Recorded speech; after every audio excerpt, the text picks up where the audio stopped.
आपको बताएं कि इस वक्त कराची के मुख्तलिफ इलाकों में बारिश हो रही है और सिंध सरकार के जो दावे हैं वो एक बार फिर हमें नज़र आ रहे हैं कि सिर्फ दावे ही साबित हुए हैं। कराची फिर बारिश के पानी में डूबा हुआ हमें नज़र आया है और सड़कें तालाब बन गई। निकासी आब ना होने से शाहराहों पर कई फीट पानी भी जमा हो गया था। अच्छा, ज़रा सी देर की बारिश थी जिसकी वजह से सारा कुछ मसला सामने आया और इंतज़ामिया के दावों की कलई जो है वो भी खुल कर रख गई। और बारिश की अगर बात करें तो इसके बायस न्यू कराची और UC 13 गोदरा के करीब नाला ओवरफ्लो हो गया और सड़क ज़ेर-ए-आब आने से नाले का जो कचरा था वो सड़कों पर फैल गया, जिससे ट्रैफिक की रवानी भी शदीद मुतासिर हुई है और शहरियों को बहुत ज़्यादा फिर मुश्किलात का सामना करना पड़ा इस दौरान। और महकमा मौसमियात का कहना है कि आज भी शहर में बारिश का इम्कान है और इस वक्त बारिश हो भी रही है। अगर यूं ही तेज़ बारिश दोबारा हुई तो अर्बन फ्लडिंग का खदशा है। दूसरी जानिब बरसात के दौरान के इलेक्ट्रिक के 400 से ज़ायद फीडर स्ट्रिप हो गए और लाइट हाउस चप्पल गली में करंट लगने से एक शख्स ज़िंदगी की बाजी भी हार गए। बिल्कुल। और बारिश के बाद शहर की सूरत हाल अगर देखें तो उस पर शहरी भी अब फट पड़े हैं और सिंध हुकूमत पर कड़ी तनकीद करते नज़र आ रहे हैं वो भी। इसी सारी सूरत हाल पर हम बात करेंगे। पाकिस्तान तहरीक-ए-इंसाफ रहनुमा रुकन कौमी असम्बली आलमगीर खान साहब हमारे साथ मौजूद हैं। फिक्सिट के बानी हैं आप आलमगीर खान साहब, अस्सलाम वालेकुम, गुड मॉर्निंग। आप सारी सूरत हाल को देखते हैं, हम आपको फिक्सिट के प्लेटफॉर्म से इस हवाले से काम करते भी देखते रहे हैं। कराची में खुसूसी तौर पर देखा जाए तो क्या ज़्यादा पानी आया है ज़्यादा बारिश होने की वजह से, या ज़्यादा बारिश तो हुई ही नहीं पानी लेकिन फिर भी ज़्यादा आ गया? वजह आप क्या समझ रहे हैं? जो दावे किए गए थे सिंध हुकूमत की जानिब से वो सिर्फ दावे ही थे या कुछ बेहतरी है पिछले सालों की निस्बत अगर आप देख रहे हैं? देखिए, एक चीज़ तो ये कि पहले से तैयारी नहीं की गई। जब आपको मालूम है कि इस दिन बारिश होनी है, पेशन गोई हो चुकी है, तो पहले से तैयारी की जाए। देखिए, इस शहर में 6 बड़े स्टॉर्म वाटर ड्रेन्स हैं जो अंग्रेज़ों के दौर से बने हुए हैं अक्सर, और फिर सैकड़ों की तादाद में छोटे बारिशी नाले गली मोहल्ले के, इनकी सफाई। और फिर सबसे बदकिस्मत अलमिया ये है कि बारिशी नालों में लोगों ने और इदारों ने, जो वाटर बोर्ड का इदारा है, उन्होंने सीवरेज के कनेक्शन कर दिए।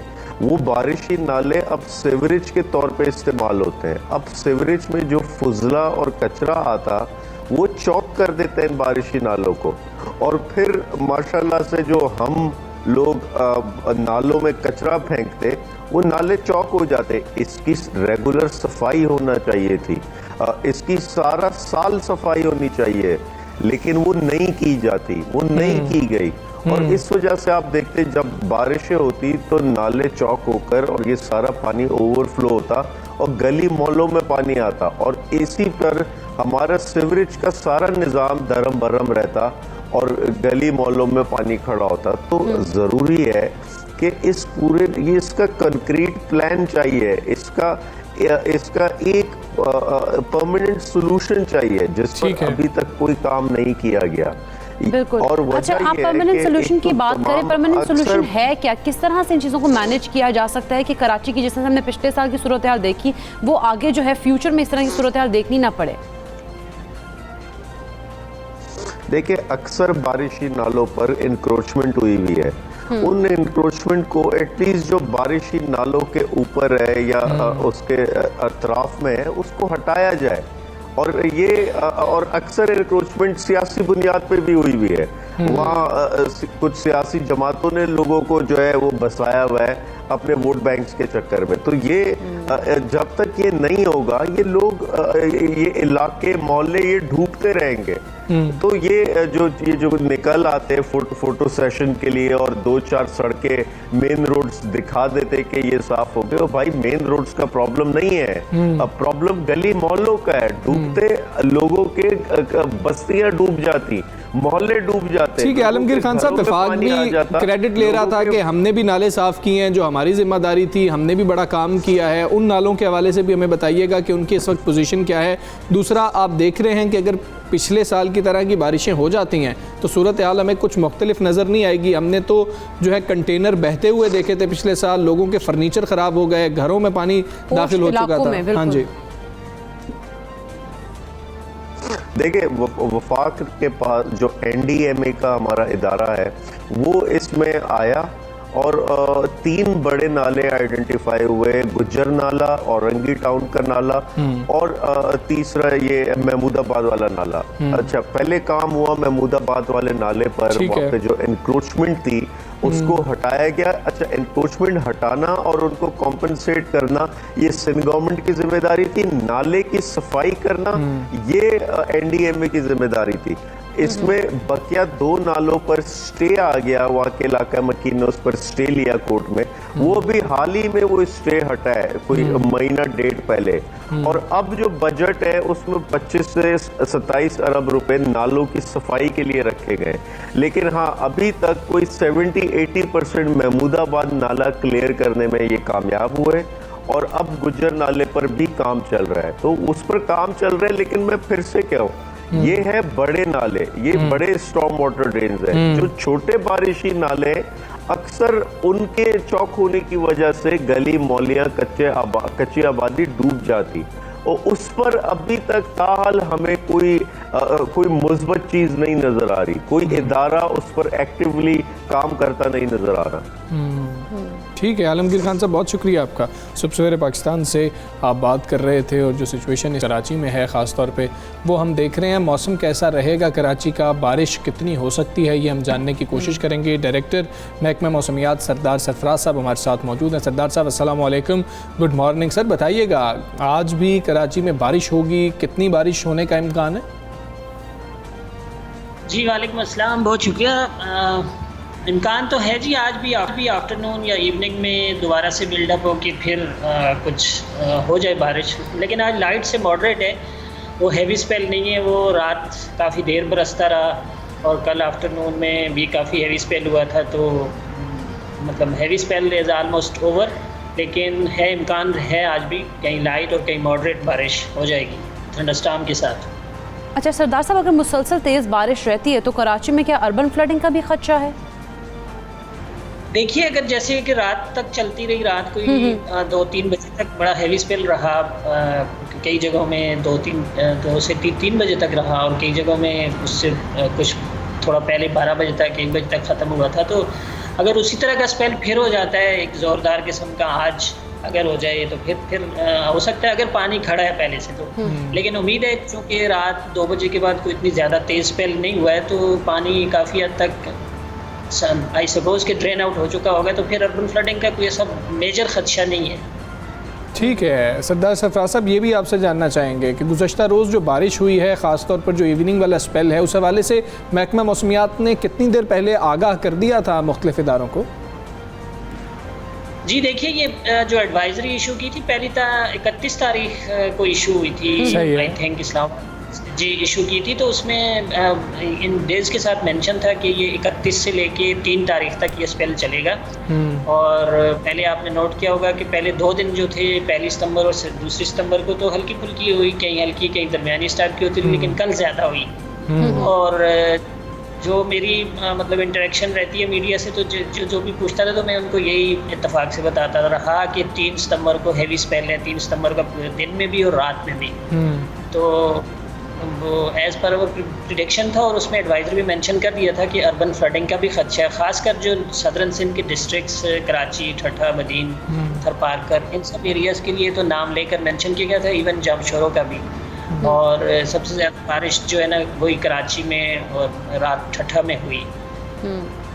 ठीक है सरदार सरफराज साहब, बहुत शुक्रिया आपका। सुबह सवेरे पाकिस्तान से आप रहे थे और आज वो कह रहे हैं कि जो कल स्पेल था वैसा स्पेल तो नहीं होगा, आफ्टरनून में और इवनिंग में जो है वो हल्की बारिश होगी और अर्बन फ्लडिंग का जो खदशा था उनके ख्याल में अगर ऐसी बारिश होती है कि जो मतलब कि इतना हैवी स्पेल नहीं होगा तो वो खदशा फिर बरकरार नहीं रहेगा।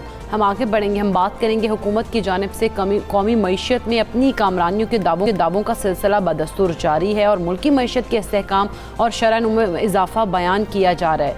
ये नवीद भी सुनाई जा रही है कि कठिन वक्त ख़त्म हो चुका है और हुकूमत के बाकी 2 जो अब साल रह गए हैं उसमें मुल्क जो है तरक्की और खुशहाली की जो रहा है उस पर गामज़न होगा। हुकूमती दावे तो अपनी जगह पर मौजूद हैं, लेकिन हमने तो ज़मीनी हक़ाइक़ भी देखने हैं जो कुछ और दास्तान अब सुना रहे हैं। सूरत हाल ये है कि रुपया कदर खोता जा रहा है, डॉलर दिन ब दिन जान पकड़ रहा है, मुस्तहकम होता जा रहा है। मई 2021 से अब तक डॉलर के मुकाबले में अगर हम देखें तो रुपया 9% और अगर हम रुपयों के हिसाब से देखें तो 14 रुपए से ज़ायद गिर चुका है। अच्छा, डॉलर महंगा होने से बैरूनी कर्ज़ों के बोझ में भी 20% तक इजाफा हुआ है और इस वक्त महंगाई की शरह जो है वो मुल्की तारीख की बुलंद तरीन सतह पर पहुँच चुकी है। पेट्रोल की बात करें, बिजली, गैस और अशे खुरानोश की कीमतों को अगर देख लें तो उनकी कीमतों में भी मुसलसल इजाफा होता जा रहा है। अभी हम बात करें 2 दिन पहले ही स्टेट बैंक ने बताया कि मुल्की ज़र मुबादला के ज़खायर तारीख की बुलंद तरीन सतह पर पहुँच गए हैं, मगर रुपये की बहकदरी जारी है। और सवाल ये है कि डॉलर की मुसलसल उड़ान के पीछे फिर असल वजूहात के हैं। अफगानिस्तान का भी जिक्र हो रहा है वैसे सिचुएशन का उसके अंदर, और ये सिलसिले जो है क्योंकि रुकने का नाम तो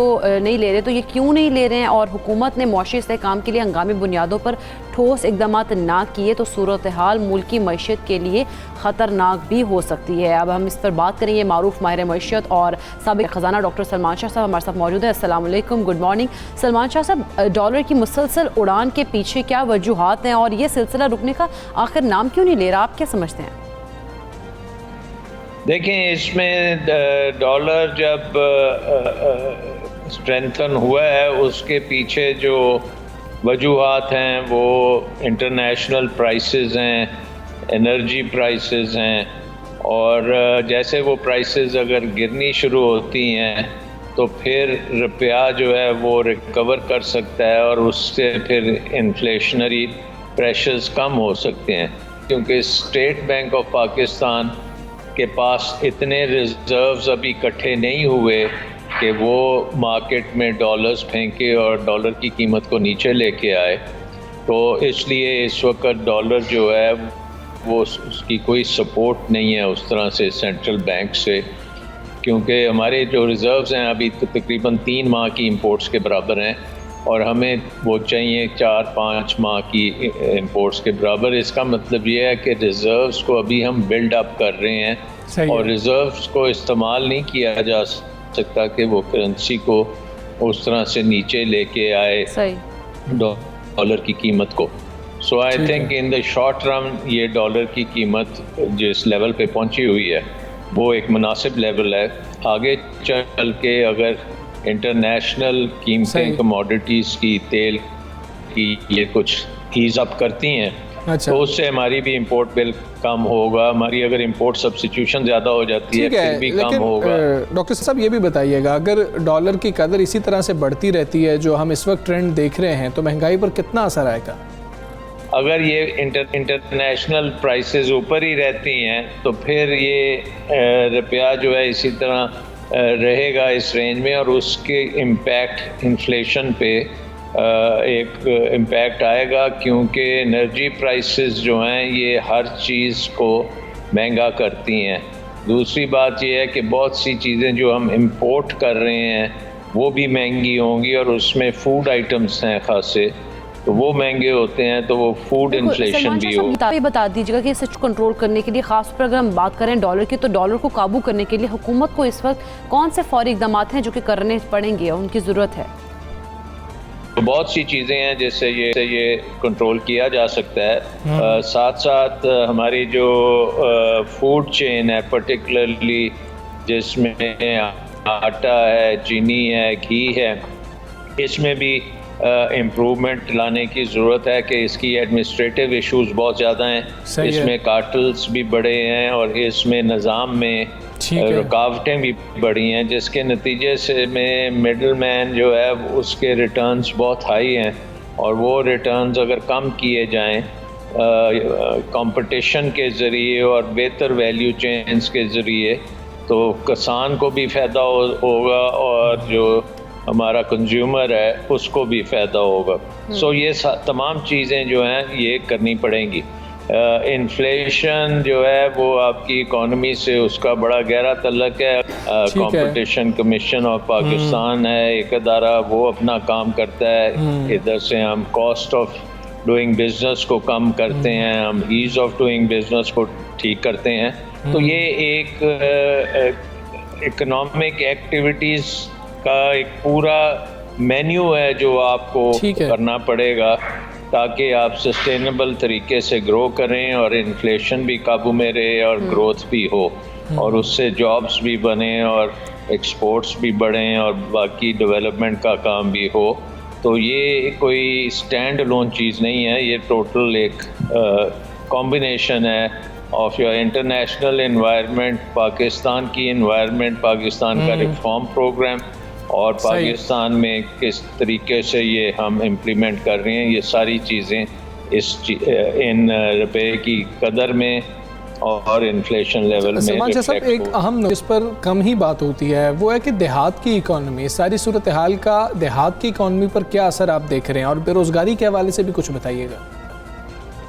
देहातों में इकॉनमी है उसको शहरों की इकॉनमी से सेपरेटली देखा जाए। देहातों में आमदन भी बढ़ी है और वहाँ पे एक किस्म की खुशहाली बढ़ी है और वहाँ की इकॉनमी अच्छे तरीके से चल रही है।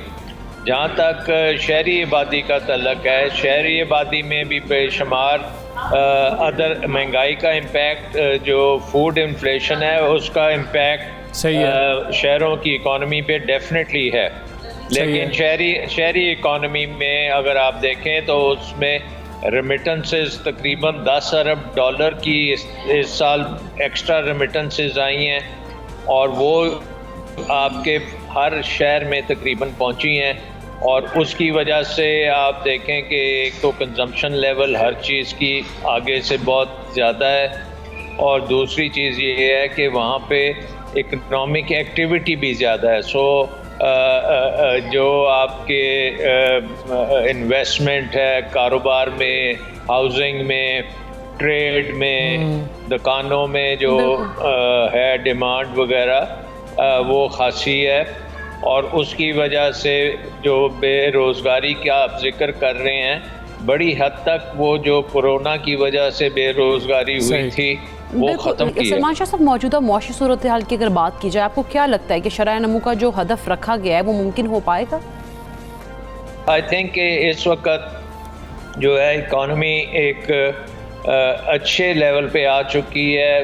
वो स्टेबलाइजेशन का जो वक्त था, जो बड़ा मुश्किल वक्त था, वो ख़त्म हो चुका है। अब ग्रोथ में आ चुके हैं। अब आगे अगर कोई शॉक नहीं इकॉनमी को मिलता तो अगले 1-2 साल में ये इकॉनमी बड़ी तेज़ी से ग्रो करेगी और वो इन्वेस्टमेंट ड्रिवन होगी। इन्वेस्टमेंट के ज़रिए ये इकॉनमी तेज़ी से चलेगी। ठीक है शाह साहब, बहुत शुक्रिया आपका। सुबह सवेरे पाकिस्तान से आप बात कर रहे थे और डॉलर की हम ऊंची उड़ान की जब बात कर रहे हैं, सब बहुत ज़्यादा परेशान हैं और ज़िंदगियों पर बहुत ज़्यादा इम्पैक्ट पड़ता है उसका। हर चीज़ महंगी हो रही होती है और आलमी अगर हम देखें तो फिर आलमी तौर पर अगर अशिया की कीमतों को देखें तो वो भी बढ़ती हुई नज़र आ रही हैं, जिससे इजाफ़ा होने की वजह से अब जो वज़ीर-ए-आज़म साहब भी बारहा कह चुके हैं कि महंगाई कंट्रोल करना एक बहुत बड़ा चैलेंज है, वो मज़ीद बड़ा चैलेंज बनता चला जा रहा है। बिल्कुल, और इस चैलेंज जो अगर बन रहा है तो इसको कंट्रोल करने की बहुत ज़्यादा ज़रूरत है, क्योंकि अगर हम देखें तो अल्टीमेटली जो सारा बोझ है महंगाई का वो आवाम पर आता है और आवाम जो है वो मुश्किल में जो है पड़ जाती है। बिल्कुल ऐसे ही। हम एक ब्रेक लेते हैं, ब्रेक के बाद वापस आते हैं। Stay with us.